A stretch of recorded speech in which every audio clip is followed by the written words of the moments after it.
LAC पर चीन की हेकड़ी सिर्फ 9 महीने में हवा हो गई। पैंगोंग लेक में चीन की कोई भी चालबाजी काम नहीं आई और उसे इंडियन आर्मी के सामने बैकफुट पर आने को मजबूर होना पड़ा। चीन LAC पर डिसएंगेजमेंट के लिए राजी हो गया है। चीन की सेना को पैंगोंग लेक के नॉर्थ और साउथ हिस्से से हटना होगा।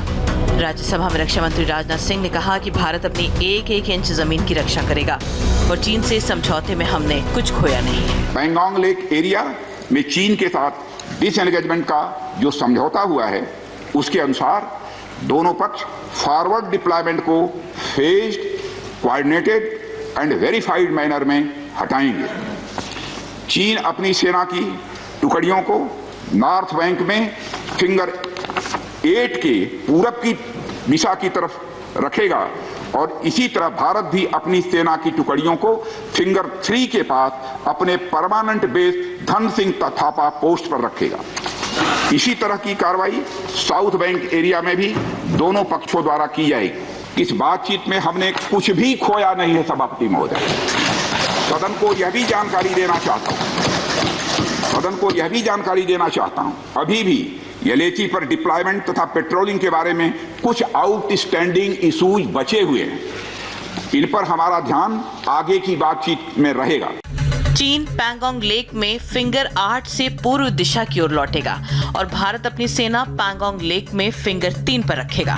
पिछले साल अप्रैल के बाद चीन की सेना फिंगर 4 तक गई थी, लेकिन अब चीन को फिर से फिंगर 8 पर लौटना होगा। दोनों देशों के बीच जो समझौता हुआ है उसके मुताबिक अप्रैल 2020 के बाद किए गए निर्माण को दोनों देश हटाएंगे और LAC पर अप्रैल 2020 से पहले की यथास्थिति बहाल होगी।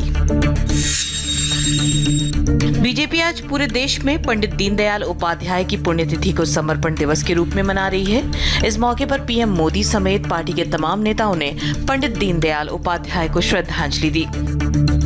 गृह मंत्री अमित शाह ने गुवाहाटी में पंडित दीनदयाल उपाध्याय को नमन किया, तो दिल्ली में मोदी और नड्डा समेत पार्टी के तमाम सांसदों ने पंडित दीनदयाल उपाध्याय की प्रतिमा पर श्रद्धा सुमन अर्पित किए।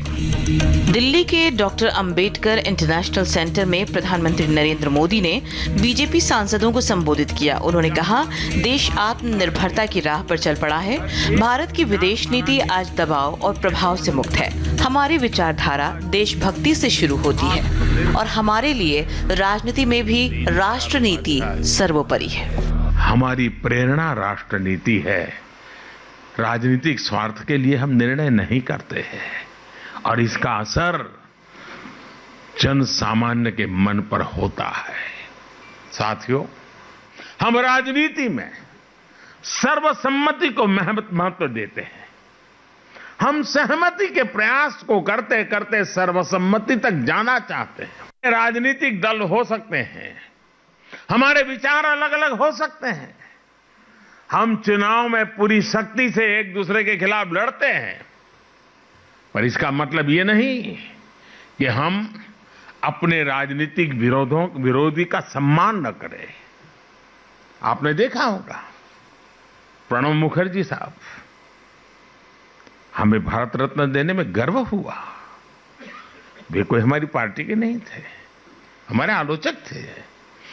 अभी आसाम में तरुण गोगोई जी, नागालैंड में MC जमीर जी, ये सारे हमारे राजनीतिक विचार थे। हमारे राजनीतिक दल से कोई लेना देना नहीं था,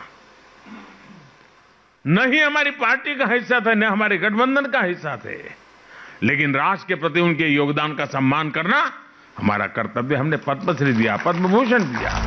अपने संबोधन में PM ने देश भर में मूक बधिरों के साथ शुरू एक साइन लैंग्वेज की तारीफ की।